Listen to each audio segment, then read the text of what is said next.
In 1886, Miriam Blackwell, a struggling baker in Hollowbrook, Missouri, made a choice that would change everything. Instead of water, she used blood in her dough, and the results were nothing short of terrifying. Her bread rose higher than any bread should, and the smell. It drew more than just hungry customer, the baker who used blood instead of water. 1886, Missouri, her bread rose high, and the smell drew more than customers. In 1886, Miriam Blackwell, a struggling baker in Hollowbrook, Missouri, made a choice that would change everything. Instead of water, she used blood in her dough, and the results were nothing short of terrifying. Her bread rose higher than any bread should, and the smell. It drew more than just hungry customers. As the town devoured her loaves, they didn't know they were feeding something far darker, something that would take control of them all. What began as a simple recipe quickly spiraled into an addiction no one could escape. Miriam Blackwell hadn't expected her husband's bakery to become anything more than a means of survival. When Samuel passed away suddenly, leaving behind debts and a failing business, she was left to pick up the pieces. The small bakery, tucked away on the corner of Hollowbrook's Main Street, had seen better days. The dough was stale, the ovens cold, and the town, well, it was more focused on gossip than good bread. Miriam wasn't a baker by passion, but out of necessity. Her only goal was to make enough to keep the roof over her head. She had no way of knowing that everything was about to change the moment she decided to try something new. It started with a late-night visit from a stranger. Miriam was scrubbing the counter, the dim light from a single lantern flickering on the walls of the bakery. A man, tall and dressed in tattered black, stepped through the door. His eyes were intense, and his voice had an unnerving calm to it. "I can help you," he said, almost as if he knew exactly what she needed before she did. He placed a small, weathered vial on the counter. The liquid inside was a dark crimson. Miriam, startled but desperate, stared at it. "What is this? A gift, a secret ingredient for your bread. Add it to your dough and watch your fortunes rise," the man said cryptically, his eyes not leaving hers.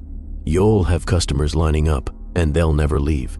Miriam frowned, unsure whether to laugh or turn him away. She had heard every pitch in the book. People always claimed they had the perfect solution to save the bakery. But there was something about this man. His words seemed to hold weight, and for the first time in a while, Miriam felt a flicker of hope. "I'm not sure about this," she said, reluctant to trust a stranger. The man didn't respond right away. He only smiled, his gaze never wavering. "You'll be surprised," he said, and with that, he was gone, disappearing into the night as quickly as he had come. Miriam was left standing in the silence, the vial of crimson liquid on the counter in front of her.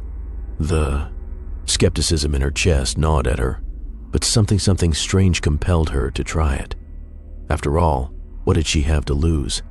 That evening, Miriam worked late into the night, kneading her dough as she always had, but this time, she added the dark liquid to the mix. She had no idea what it would do, but she could ignore the sense of anticipation building within her. Once the dough had risen, she placed it into the oven, a feeling of unease settling over her. When the bread finally emerged, Miriam couldn't believe her eyes. The loaves were golden and massive, their tops perfectly round, rising higher than any bread she had ever seen. But it wasn't just the size that caught her attention. The scent was intoxicating, a rich, savory fragrance that filled the entire bakery, seeping out into the cold night air. Before long, the unmistakable smell began to draw people from the streets. Miriam wasn't sure why they had come after all. She hadn't advertised, but the moment they smelled bread, they came in, drawn like moths to a flame. It was as if they couldn't resist. The first man who entered was an elderly farmer named George. He had been living in Hollowbrook his whole life, a man who had seen everything but never seemed too impressed by much. But the moment he stepped inside, he inhaled deeply, his eyes widening. "By God, what is that smell?" he muttered under his breath, then caught sight of the fresh loaves on the counter. His hands trembled as he took a loaf, his movements almost frantic. "Sir," Miriam began to protest, but George was already tearing into the bread, devouring it with a hunger that was unsettling to watch. Miriam stood frozen for a moment, unsure of what to say. What was happening? The man had come in, smelled the bread, and now he was acting as if he hadn't eaten in days. She felt a strange unease in her gut, but she pushed it aside. She had customers, at last.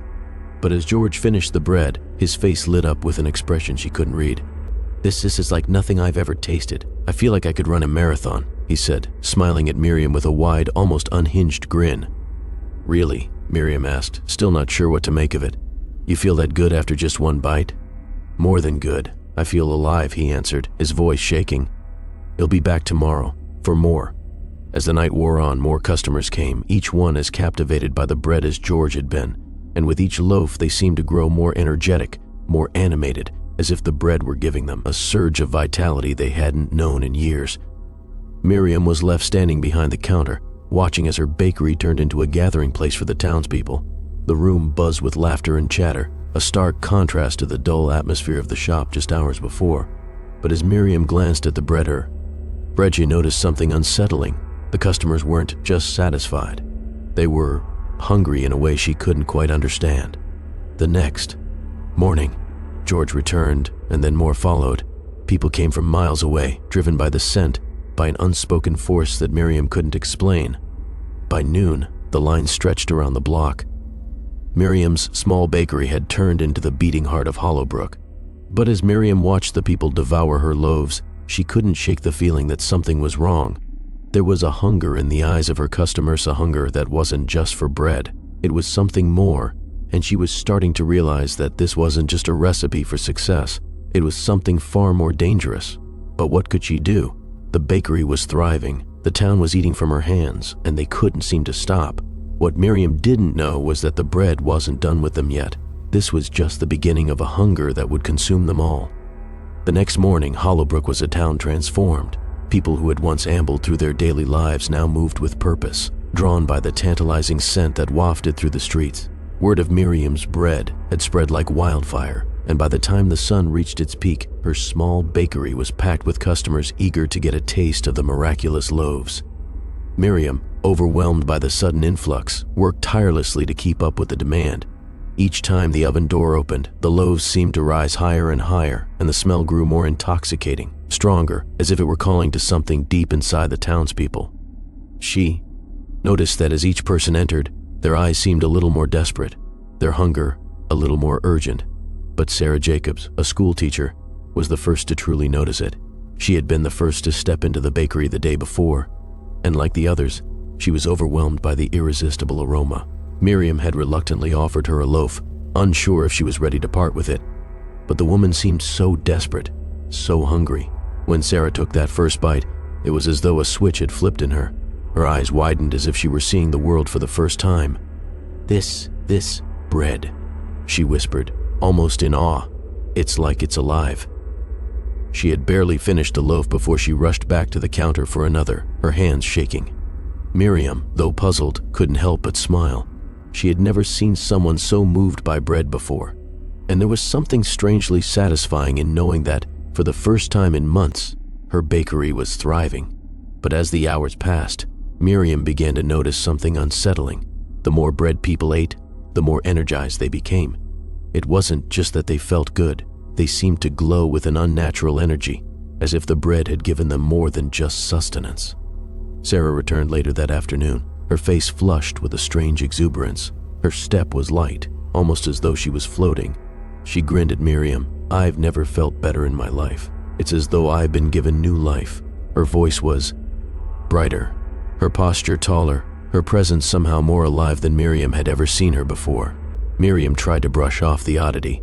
After all, it was just bread, right? Nothing more. But deep down, she knew something was different. People didn't act like this after a meal. It was as though they were addicted now, possessed by the bread. By sunset, Miriam had baked more loaves than she ever had in a single day. The bakery was overflowing with customers, neighbors, friends, strangers who had heard the rumors and couldn't resist.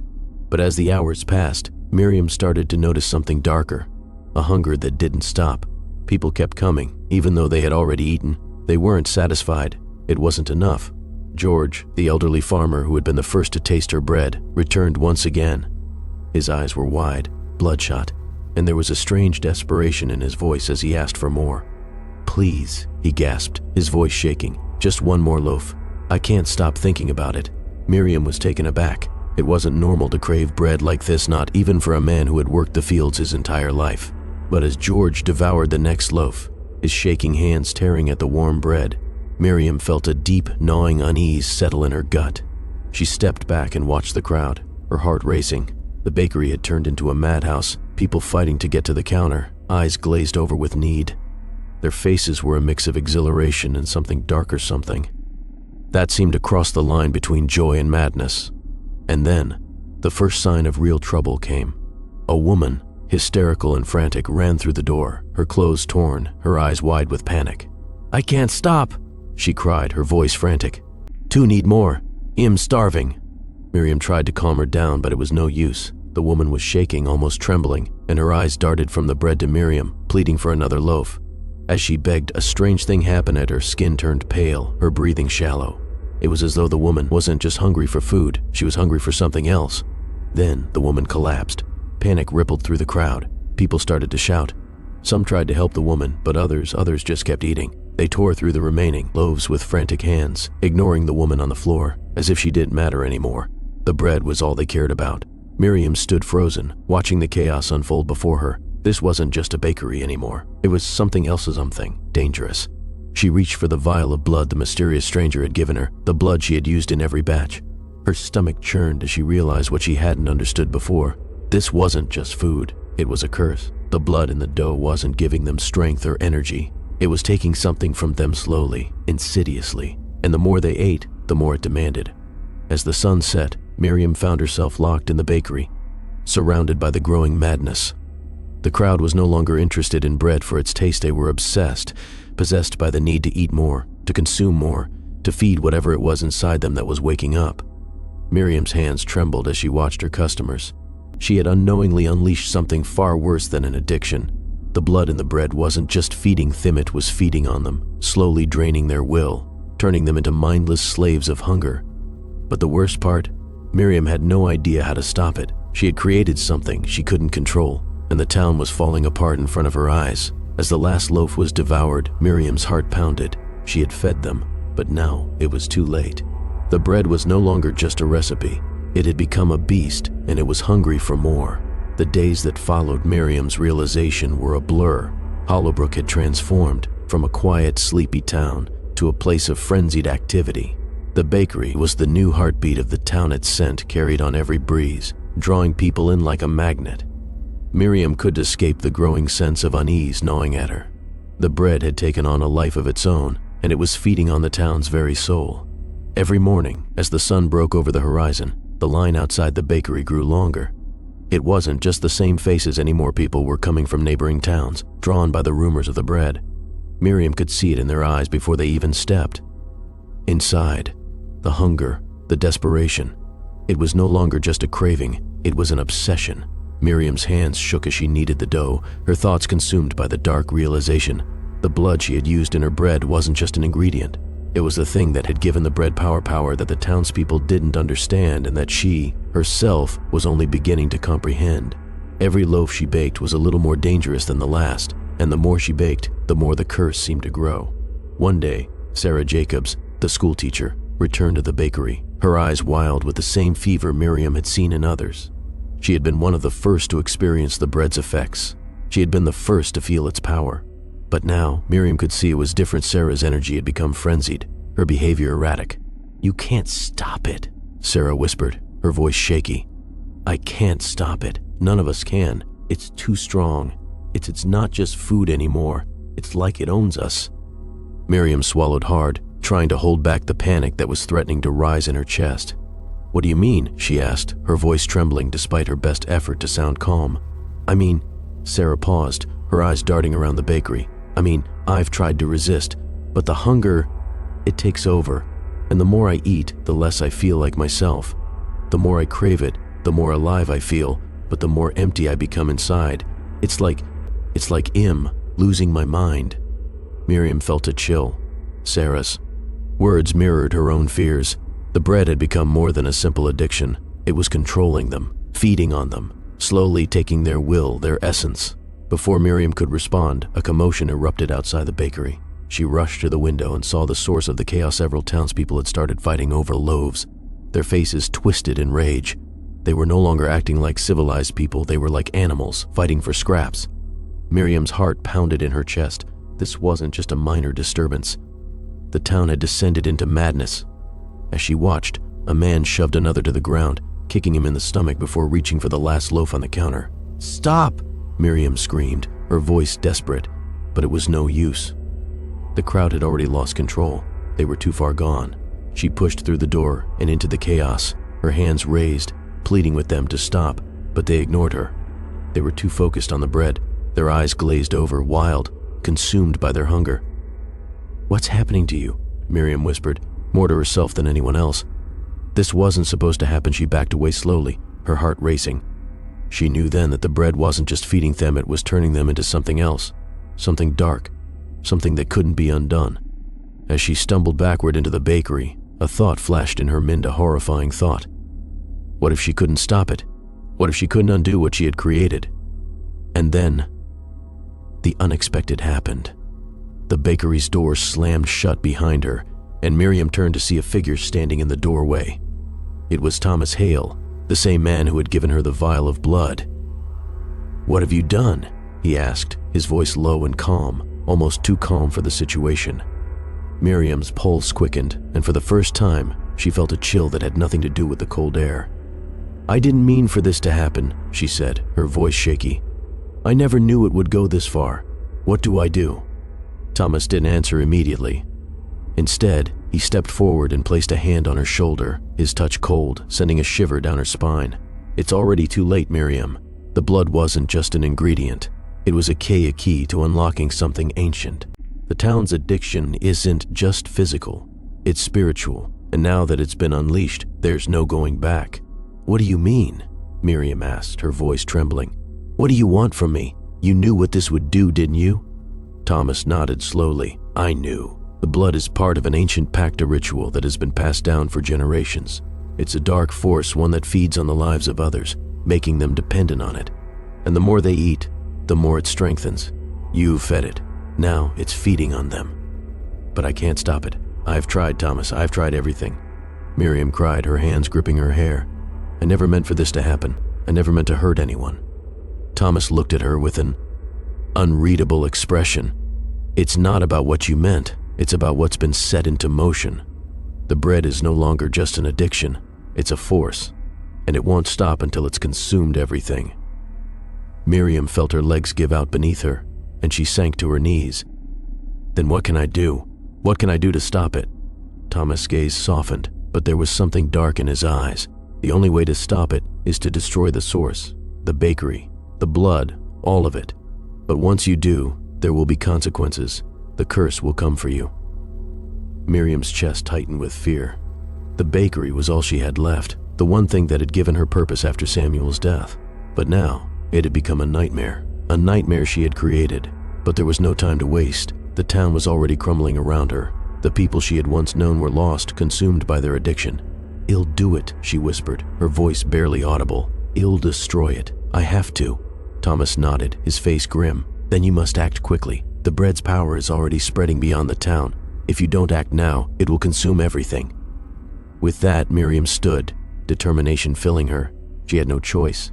The bakery, the bread, and the curse, they had to be destroyed, before the town, and before she herself, was lost forever. Miriam couldn't shake the weight of the decision she had made. The bakery, once a place of warmth and community, had become a dark temple, worshipped by the very town it had served. She felt the walls of her world closing in as she prepared for the final step, the destruction of the bakery. The bread was no longer a simple recipe. It was a curse that had taken root in Hollowbrook, and now it was feeding on more than just the people. It was feeding on her soul. The force that Thomas had warned her about wasn't just an addiction. It was something ancient, and now Miriam knew it was too powerful to control. As the days passed, the chaos outside the bakery grew worse. The townspeople, still craving the bread, had begun to turn on one another in a frenzy, fighting over loaves, chasing each other through the streets, abandoning their homes. Their jobs, nothing mattered except the bread. Miriam had never seen her town like this. Hollowbrook had been a quiet, close-knit community, but now it was a fractured shell of its former self, and Miriam knew it was her fault. The bakery had become more than just a place to bake, had become a breeding ground for evil. One evening, just as the last rays of sunlight disappeared behind the horizon, Miriam sat alone in the back of the bakery, staring at the vial of blood, the very blood that had started all of this. She had tried to resist it. She had tried to stop baking, but the town needed her, and the bread had a power over her that was undeniable. The more she baked, the more she fed the curse, the more the town fell under its spell. Miriam picked up the vial. The crimson liquid inside seemed to pulse with an eerie energy, as if it were alive. Her fingers trembled as she held it, staring at the contents with a mix of fear and fascination. It was her only hope and her greatest damnation. "I never wanted this," she whispered to herself, her voice breaking. But deep down, Miriam knew the truth. She had been complicit. She had created this nightmare. And now it was time to end it. But how? The answers were in the journal her mother had left behind, buried beneath the floorboards of the bakery. She had read the entries over and over, but there was still one thing that eluded her: the key to ending the curse. Thomas had said that to stop it, the source needed to be destroyed. But Miriam was beginning to realize that there was no simple way to do that. The blood, the bread, the bakery itself, all of it, was part of something far older than Hollowbrook, something that no one had ever truly understood.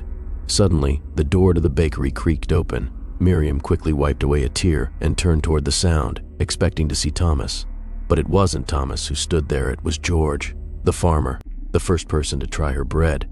His face was pale, his eyes sunken, like he hadn't slept in days, but there was something else in his gaze, something far more unsettling. He looked at her with a kind of reverence, almost as if she were a goddess, a savior. "You're the one," he said softly, his voice barely above a whisper. "You're the one who can save us." Miriam's heart sank. "What do you mean?" "I've already," she stopped, her words catching in her throat. But George wasn't listening. "The bread," he continued, stepping closer. "It's a gift. It's a blessing. We've all been chosen." Miriam shook her head, backing away from him. "No, this isn't a blessing, George. This is a curse. Don't you see? The bread, it's changing us. It's not just feeding us, it's taking something from us. It's taking our will." George's lips curled into a smile, but it was a smile that didn't reach his eyes. "It's not taking, it's giving. We are stronger than we've ever been. We're alive." The words hit Miriam like a slap. Alive! The bread was making them alive. What kind of twisted thing had she created? George reached out and grabbed her arm, his grip like iron. "You don't understand," he said urgently. "You think the blood is evil, but it's not. The blood is the key to our ascension. It's what will make us more than human." Miriam tried to pull away, but his grip tightened. "You're wrong," she whispered, fear crawling up her spine. "The blood, it's a trap. It's what's keeping you all in this endless cycle. You have to stop eating it. You have to stop before it's too late." "No," George growled, his voice low and dangerous. "We can't stop now. The bread has opened our eyes, Miriam. It's shown us the truth, and now we can't go back." A chilling realization crept over Miriam. The townspeople weren't just addicted, they had embraced the curse. They wanted it. They had given in to the power of the bread, and now they believed it was their salvation. They didn't want to be saved. They wanted more.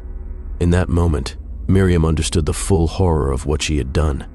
The blood had awakened something in them, a hunger that could never be satisfied. They were no longer just people, they were vessels, vessels for a force that was feeding off their souls, making them stronger, more powerful, but at the cost of their humanity. George's grip tightened again, and Miriam realized that if she didn't act now, the curse would consume not only Hollowbrook but everything. She struggled free of his grasp and ran to the back of the bakery, where the journal lay on the floor. She grabbed it, flipping through the pages in a frantic search for the answer she so desperately needed. And there it was, the key to ending the curse. It wasn't just the bakery, the bread, or the blood that needed to be destroyed. The ritual wasn't meant to empower the people. It was meant to bind them, to turn them into servants of the curse. The only way to break the cycle was to reverse the ritual, to take away the very blood that had started it all. But the twist was this: Miriam had to destroy the blood and herself in the process. She couldn't just sever the link to the curse, she had to sever her own connection to it, her own part in it. She was the final piece of the puzzle. Without her, the blood would have no anchor. It would dissolve, fade, and take everything it had created with it. Miriam closed the journal with trembling hands, her heart pounding in her chest. This was the only way. The bakery, the town, the bread, it all had to burn. And so did she. With one final look at the bakery, Miriam set the journal down. She could already hear the footsteps of the townspeople approaching. They would come for her, for the bread, but they wouldn't stop her. With a single resolute step, Miriam took the vial of blood and poured it onto the floor, watching as the liquid spread, seeping into the very foundation of the bakery.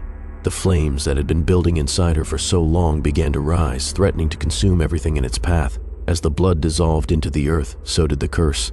The walls of the bakery trembled, and Miriam, the one who had unknowingly unleashed it all, smiled as the fire began to consume the last traces of Hollowbrook's dark hunger. The fire raged through the bakery, its flames licking at the walls and consuming the remnants of Miriam's past. The smell of burning bread and blood filled the air as Miriam stepped back, her heart pounding in her chest. For a moment, everything seemed to pause at the crackling of the fire, the chaos of the town outside, the very essence of Hollowbrook itself. But Miriam knew it was only a momentary reprieve. The curse that had taken root in this town, that had consumed so many of its people, wasn't going to end with the fire. It couldn't.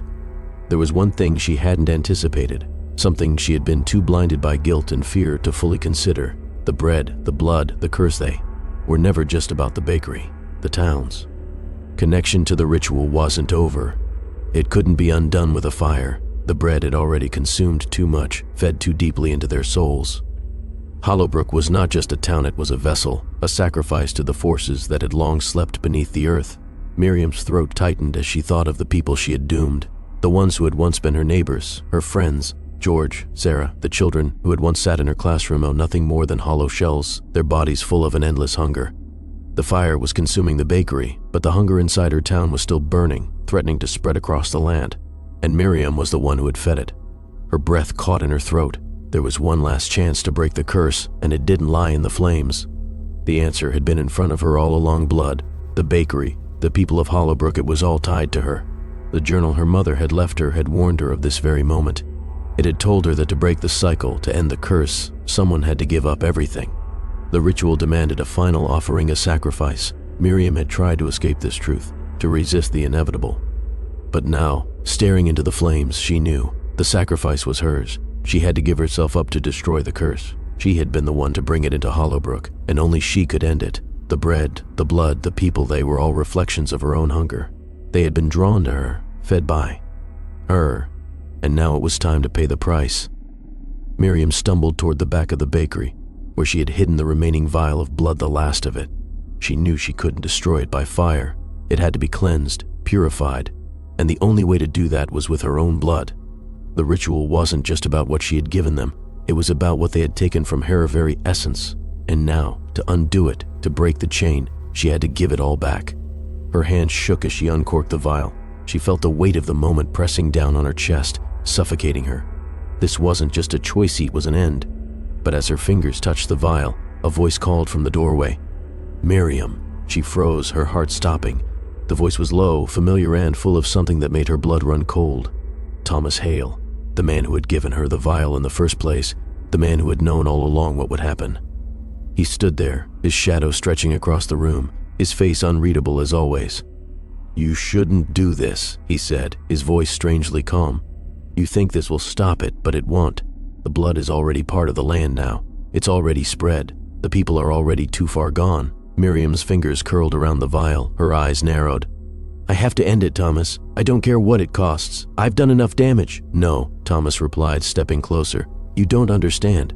You can't just destroy it with your blood. The curse is not bound by you. The ritual has already taken root in the land, in the people. Their souls are tied to the bread, to the blood, to the hunger, and so is yours." Miriam recoiled, her body tense. "What are you saying?" "I am the sacrifice. I have to end it. It's the only way." Thomas' face darkened. "You're wrong. You've been used. The bread was never meant to give life. It was meant to take it. The sacrifice was always meant to be you, but not in the way you think." The words hit her like a blow to the chest. "What do you mean?" she demanded, her voice rising. "If I don't end it, then what will?" Thomas smiled, but it was a smile devoid of warmth. "The curse doesn't need one sacrifice. It needs two. Your blood alone cannot stop it." Miriam blinked in confusion. "What? But I've been feeding it. I've given everything. What else could I possibly?" Before she could finish, Thomas stepped forward with unsettling speed, grabbing the vial from her hands. His fingers were cold, and his grip was iron. "The bread, the blood, it's not just a force of addiction. It's a force of rebirth," he said quietly, his eyes locked onto hers. "And you were never the one meant to stop it. You were meant to feed it. And now it has claimed you." Her blood ran cold as understanding settled like a weight in her chest. He had never been here to help her. He had been here to guide her into defeating the curse. The vial in Thomas' hand glowed faintly, and the fire around them seemed to grow hotter, the air thick with heat. She turned toward the flames, her eyes wide with terror. The bakery was alive, pulsing with the dark energy of the bread. Miriam backed away from him, her heart racing. She had tried to destroy the curse, but she had been playing into its hands all along. "I won't let you," she whispered, but Thomas' gaze was unflinching. "You already have," he said softly. "You can't escape it." And then, without warning, the floor beneath them began to tremble. The bakery shook violently, and Miriam could hear the voices of the townspeople outside, chanting. They were calling to her. No, calling to the bread. Miriam's stomach churned as she realized the truth. It wasn't just Hollowbrook that was being consumed. The curse was spreading, bleeding into the earth itself, claiming more than just the people. It was claiming everything. The bread had become more than an addiction. It had become a force that fed on the very life of the land. As the flames surged higher, Miriam felt the last vestiges of her strength fade. The sacrifice had never been her own. It had always been Hollowbrook. It had always been the land. And now, with the final, devastating cry, she knew what she had to do. Miriam fell to her knees, her hands gripping the ground, and she whispered a final prayer for the land, for the people, for herself. The flames erupted around her, and in that moment, the curse was consumed. The bread, the blood, and the town, they were all burned away. The town was silent. Miriam had done it. She had set the bakery ablaze, watched as the flames consumed the bread, the blood, the curse. But as the fire raged, something twisted deep inside her, something she hadn't expected. The flames, instead of purging the evil, seemed to feed it, amplifying it. The bakery was burning, but the hunger was not quenched. Miriam stumbled back, her heart pounding in her chest. The town had been consumed by this dark force for too long, and she realized with sickening clarity that Hollowbrook was not just cursed, it was a vessel for something far more ancient.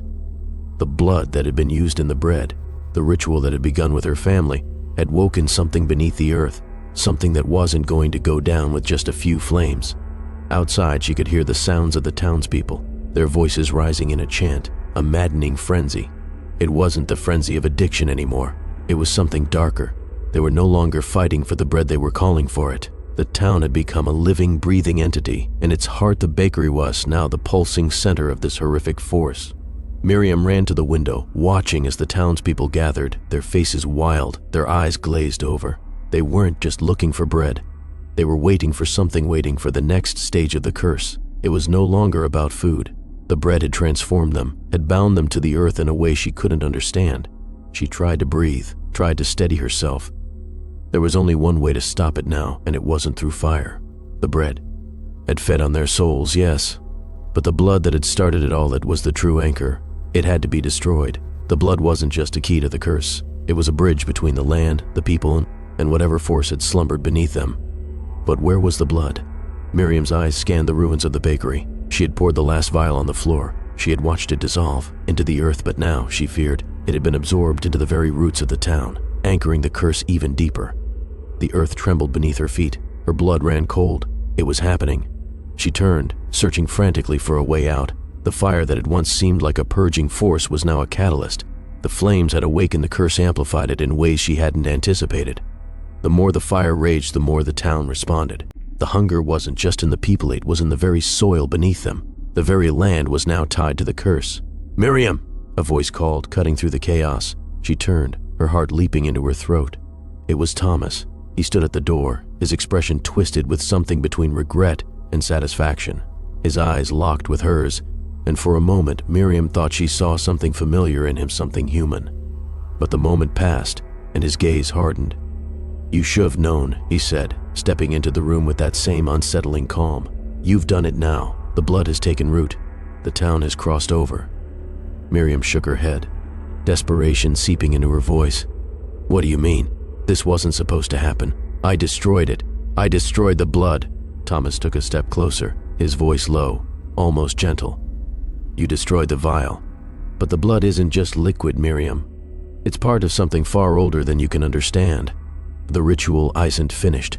Hollowbrook is still alive, and it will keep feeding until it's consumed every last trace of what it was. This town, this place, it's not your town anymore. It's a part of the land now." Her legs buckled beneath her, and she fell to her knees. The weight of his words hit her like a tidal wave. "So what? You want this? You want Hollowbrook to be this thing?" Thomas knelt beside her, his eyes cold but filled with an eerie kind of finality. "I wanted this from the start. I wanted the blood to return. And now, With the town transformed, there's nothing left to hold it back. The curse will spread, Miriam. It will spread beyond Hollowbrook. It will spread beyond you." The room seemed to close in around her as his words sank in. There was no escape. The curse wasn't just a plague on the people. It was a plague on the very land itself. Hollowbrook was merely the beginning. It would never end. The land was hungry, and it would keep consuming until nothing remained but the empty, cursed earth. Suddenly, she realized this wasn't her town anymore. Hollowbrook had become an extension of the curse. It had been claimed, and with it, so had she. She had been fed into it. The trembling in the earth intensified. The ground cracked open beneath the fire's heat, and Miriam saw it roots of the town, extending beneath the ground, reaching deeper into the earth, tangled in dark energy. Miriam closed her eyes. She had failed. She had tried to stop it, but the town, the people, had already crossed the line. The curse had spread far beyond her ability to control. The very air seemed to vibrate with the hunger of the land. Thomas smiled, the kind of smile someone gives when they know they've already won. "It's over. You were never meant to end it, Miriam. You were always meant to feed it." As he turned to leave, Miriam was left with the burning question. What would the curse consume next? Miriam stood in the ruins of the bakery, her mind spinning. Thomas had left, his words haunting her. Hollowbrook was no longer a town. It was a living, breathing creature, twisted by the blood, the bread, and the curse that had been unleashed. She could feel the weight of it pressing down on her, suffocating her, as if the land itself had turned against her. There was no way out, no escape from what she had done. But the worst part was the realization that Thomas had been right. The curse wasn't just tied to the bakery, it was tied to the very soil beneath her feet. Hollowbrook had become an extension of the blood, an extension of the hunger, and she had no idea how to stop it. Outside, the town was eerily silent. The fighting had stopped, the chaos faded, but something worse was creeping in. The people of Hollowbrook, once frantic for the bread, were now still. They stood in the streets, motionless, their eyes fixed on the horizon, as if waiting for something. Miriam's heart raced. What were they waiting for? Had the curse consumed them entirely? Were they no longer human? She stepped out of the bakery, her legs unsteady beneath her. As she walked through the streets, she could hear whispers, low, guttural murmurs, as if the town itself were speaking to her. The houses, the roads, the trees, all seemed to pulse with the same dark energy that had infected the bakery. And then she saw them. The townspeople, Zara, George, and all the others who had fallen victim to the bread were gathered in the center of the town, standing in perfect formation. Their faces were blank, their eyes dull, yet they didn't seem to be entirely lifeless. Miriam couldn't shake the feeling that they were waiting for something or someone. Without thinking, she approached them, her breath coming in shallow gasps. "What's happening? What do you want from me?" she cried out. But they didn't respond. Instead, their eyes turned toward her, their gazes piercing, as if they could see right through her. Miriam shuddered, fear creeping down her spine. She realized with horror that they weren't waiting for her, they were calling to her. And then it hit her. The blood had bound them to the land, to the curse, but it had also bound her to them.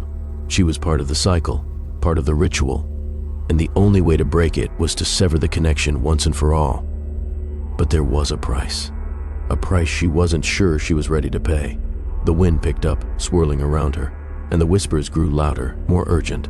The ground beneath her feet trembled, and Miriam felt a pull, an overwhelming force drawing her toward the center of the gathering. She couldn't resist. She was being dragged not by her own will, but by something far stronger.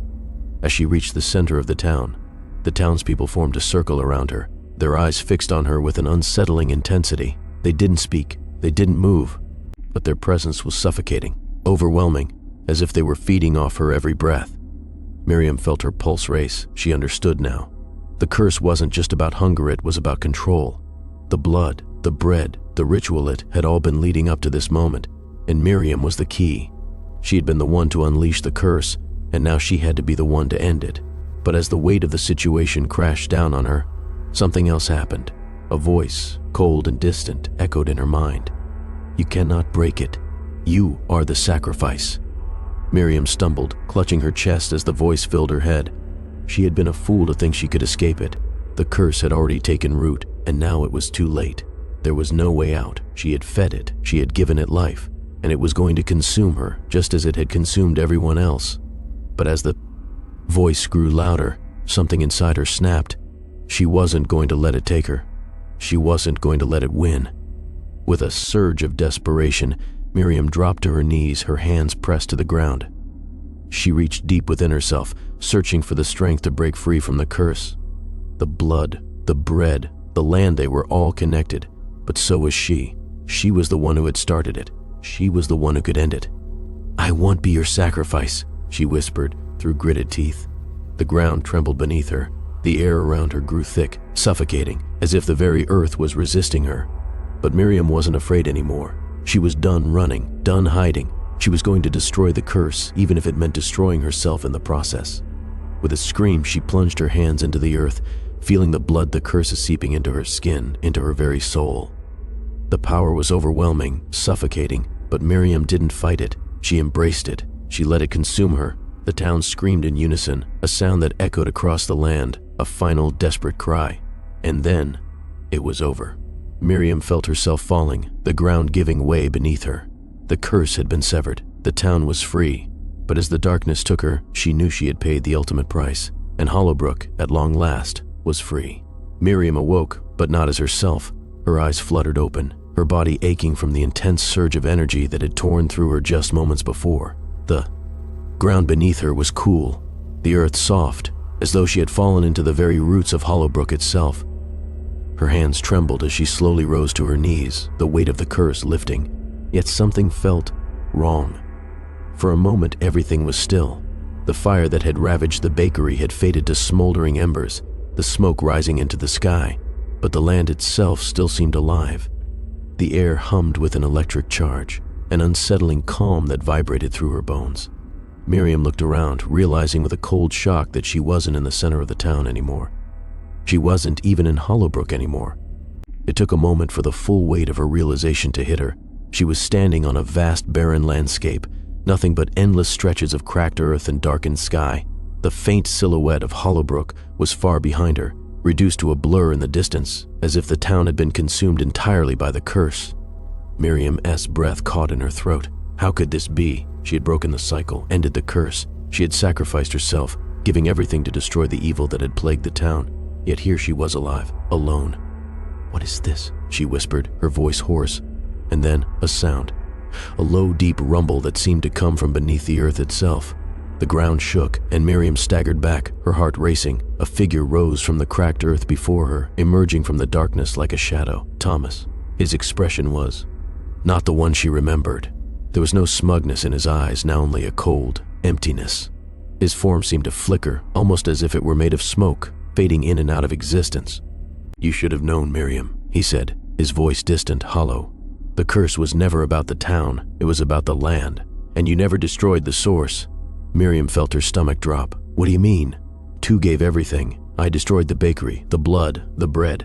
Thomas' gaze locked onto hers, piercing. "You destroyed what you could see, but the curse wasn't contained in the bakery, or the blood, or even the bread. It was contained in the land itself. Hollowbrook was the anchor, the people were just the fuel." Miriam's head spun. "No, you were lying. I ended it. I had to end it. You only broke the surface," Thomas continued, his figure growing more solid as the earth trembled beneath them. "The land is a vessel, and that vessel is far older than you realize. You were never meant to destroy it, Miriam. You were meant to awaken it." Miriam staggered back, realization sinking like ice into her veins. She hadn't ended the curse. She had merely fed it, given it form. The blood, the bread, the land, they were all interconnected, part of something larger than anything she had ever imagined. "Why didn't you stop it?" Miriam demanded, her voice breaking. "Why didn't you warn me?" Thomas smiled faintly, but it wasn't the smile of someone who cared. It was a knowing, regretful smile. "I didn't warn you because I didn't want you to. I wanted to see how far you would go.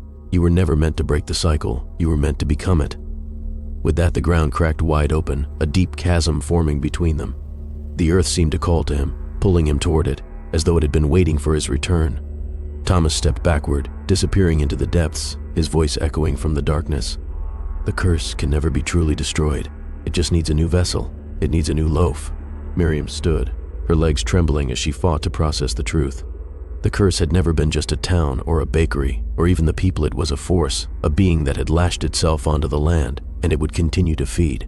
The cycle would never end unless the land itself was broken. Hollowbrook had been its anchor, and now it was reaching for something new. Her. The air around her grew thick with heat, the ground beneath her shifting once more.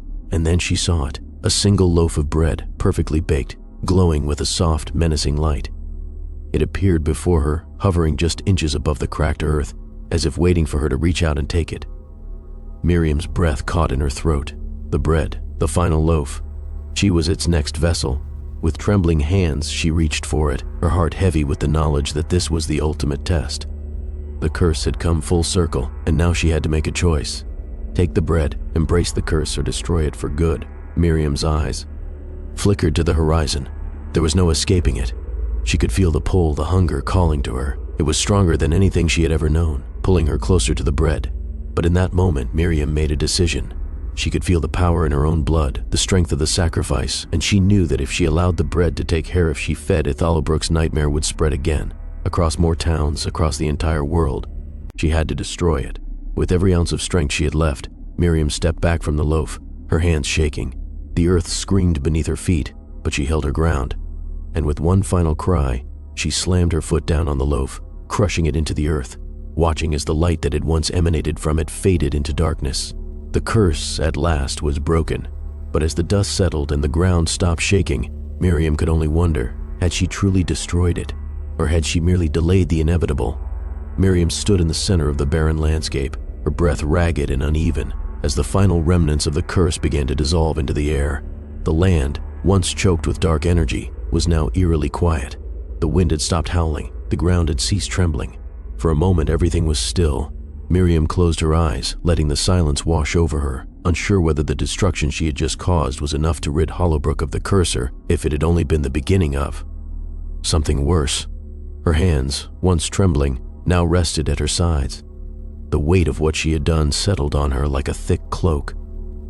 The land had been cleansed, yes, but the cost had been unimaginable. She had broken the cycle, destroyed the final loaf, but as the dust cleared around her, Miriam felt a sinking realization in her chest. Had it truly ended, or had she simply delayed the inevitable? She turned slowly, her eyes scanning the horizon. Hollowbrook was no more.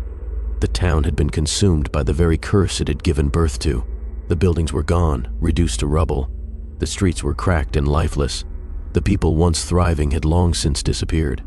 The town had become a mere memory, a shadow of what it had been, its soul lost to the darkness. Miriam's heart ached as she walked toward what remained of the bakery. The place that had once been the source of her guilt was now nothing more than smoldering ruins. The flames that had once burned so brightly had reduced everything to ash. Was it truly over? Then a low voice broke through her thoughts. "You think it's over?" Miriam froze. She knew that voice. Thomas. She spun around to find him standing at the edge of the ruins, his form flickering in and out of existence like smoke. His face was shadowed, his expression unreadable. "You," Miriam started, her voice trembling. "I thought I destroyed you. I thought I destroyed everything." Thomas' eyes flickered with something between amusement and regret. "You did. Destroy something, but not everything."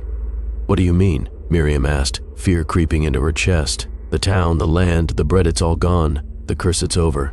He chuckled darkly, stepping closer. "You were right to think you destroyed the bread. You were right to think you ended the ritual, but you failed to understand one crucial thing." Miriam's blood ran cold. "What? The curse was never in the bread, the blood, or the land, Miriam," Thomas said, his voice low. "It was in you, and now that you've destroyed everything else, the only thing left is the hunger, and that hunger, it's you." Miriam took a step back, her mind reeling. "What are you talking about? I destroyed the final loaf. I made the ultimate sacrifice, did you?" Thomas' lips curled into a knowing smile. "You think the curse was ever about the bread, about Hollowbrook? No, Miriam, the curse was always you. You were the vessel. You were the sacrifice. You were the one who had to be consumed." The ground beneath her feet shifted. Miriam staggered as the air grew thick with a force she couldn't see, but could feel inside her, around her. It was as though the land itself was pulling at her, drawing her back into the darkness. "No," Miriam whispered, her chest tightening. "You know, I broke the cycle. Two stopped it." Thomas' eyes darkened, and his form seemed to grow more solid. "You can't escape what you are. You are the curse, Miriam. You always have been. And now, it's time to feed again." Before she could react, the earth beneath her cracked open, a deep chasm forming where Hollowbrook had once stood. From the depths of the chasm, a faint glow began to rise. It was the same glow she had seen in the final loaf. The hunger, the curse, it was feeding on her. Miriam screamed, but the sound was drowned out by the low, rising hum of the earth itself. She felt her body jerk forward, pulled by an invisible force. Her hands reached for the ground, for the soil that had once been her salvation. She had done everything to destroy the curse, yet here she was, standing on the precipice of the abyss. "No," she whispered again, her voice hoarse with desperation. I won't be the curse." But Thomas' laugh echoed through the air, harsh and final. "You already are, Miriam. The land will feed on you now. You are its anchor. You were always meant to return." The glow grew brighter, and Miriam felt the darkness closing in around her. The hunger had always been inside her, feeding on her guilt, her fear. She had thought she could escape it. She had thought she could destroy it, but the curse was part of her. And as the chasm below her swallowed the town, Miriam realized the terrible truth. The curse was never meant to be destroyed. It was only meant to be passed on. Her last thought, as the hunger consumed her, was that Hollowbrook would never truly be free. The curse had been born in her, and it would never die. Miriam's consciousness flickered like a candle's final flame, her thoughts hazy and disjointed. She had tried to run. She had tried to destroy the curse, but now as she felt the hunger take root inside her, she realized it was too late. She was no longer just a part of Hollowbrook. She was the town. She was the land. The darkness swirled around her, pulling her deeper, feeding on her. The glow from the chasm grew stronger, the earth itself alive with the curse she had unknowingly nurtured all this time. The whispers, the screams, the hunger, they were all part of her now. It had never been about destroying Hollowbrook. The curse had always been waiting for her, for the one who would awaken it, feed it, and become it. But just as the shadows closed in, something unexpected happened. The earth beneath Miriam's feet began to tremble, not with the pull of the curse, but with something defiant. A crack appeared in the ground, not from the chasm, but from within her, as if the very essence of the curse inside her was beginning to fracture. She gasped, her breath shallow. What was happening? Had the curse been weakening all along, without her realizing it? No, it couldn't be. Not after everything she had done. And then, like a flash of light in the dark, a memory surged through her, a memory of the first loaf, the first taste, the first feeling of euphoria when the bread had risen higher than anything she had ever seen. She had thought the bread was the end. She had thought the bread was what had started the cycle. But now she understood. The bread was never the source of the curse. It was the offering. The source had always been the blood. Her mother's journal, the mysterious vial, the ancient ritual, it all clicked into place. Miriam had been the offering all along. The blood that had poured into the dough, the bread that had risen, had been part of something deeper, something that had always been tied to her. But now, as the earth trembled beneath her, Miriam realized she had the power to sever the connection to end the cycle. With trembling hands, Miriam reached into her chest, feeling the pulse of the curse inside her, the hunger, the darkness, the weight of it all. And with a force she hadn't known she had left, she willed herself to break free from it. The earth cracked open wide, the chasm shifting as though it were fighting her, but Miriam held firm. With a scream that echoed across the land, she tore the blood from her veins, from the land itself, severing the tie that had bound them all. The glow from the chasm faded, and with it, the hunger. The land grew still. The earth, once alive with the curse, now seemed to breathe a final sigh of relief. Miriam collapsed to her knees, the weight of what she had done crashing over her. Hollowbrook, the land, the curse, it was all gone. The last loaf had been destroyed, the blood had been severed, and with it, the endless hunger. She had broken the cycle. She had given up everything to save what was left of the town. And as she looked up at the horizon, she saw a single loaf of bread, glowing faintly in the distance. A reminder that while the curse had been destroyed, it was never truly gone. The bread would always rise again. Final payoff, Miriam sat in the silence of the ruined land, the weight of her sacrifice pressing down on her chest. The curse had been broken. Hollowbrook was no more, the land no longer bound to the hunger that had consumed it. She had severed the bloodline, destroyed the last loaf, and freed the town. But as the air around her stilled, Miriam saw eat a single loaf of bread, untouched and glowing faintly in the distance, standing alone against the horizon. Her breath caught in her throat. She had done everything to end it. She had given everything. And yet, there it was, bread, rising once more. The hunger would never truly die. It would always return. Miriam had broken the cycle, but the curse would never leave. It would always find its way back, and somewhere, far off, the scent of fresh bread began to rise, once again. As the town devoured her loaves, they didn't know they were feeding something far darker, something that would take control of them all. What began as a simple recipe quickly spiraled into an addiction no one could escape.